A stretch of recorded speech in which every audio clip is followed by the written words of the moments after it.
November 19, 1917. Jawaharlal Nehru, Kamala ஆகியோரின் ஒரே புதல்வியாக அலகாபாத் ஆனந்த் பவனில் இந்திரா காந்தி பிறந்தார். 1925ஆம் ஆண்டு இந்திரா காந்தியின் தாயார் கமலா உடல்நலம் இன்றி ஆஸ்பத்திரியில் சேர்க்கப்பட்டார்.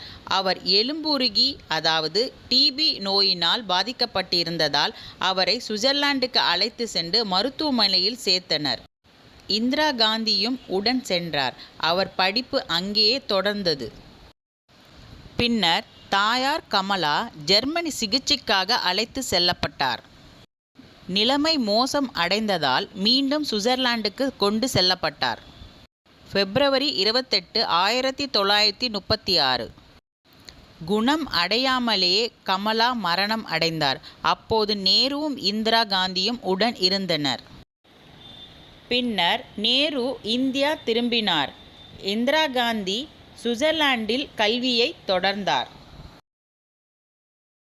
இந்திரா காந்தி பிறந்த வீடும் வளர்ந்த வீடும். இந்திரா காந்தியின் தாத்தா மோதிலால் நேரு அலகாபாத்தில் பெரிய கோடீஸ்வராக வாழ்ந்தவர். பெரிய வழக்கறிஞர். அலகாபாத்தில் மோதிலால் நேருவுக்கு சொந்தமான இந்த மாளிகையின் பெயர் ஸ்வராஜ் பவன். 42 அறைகளை கொண்டது.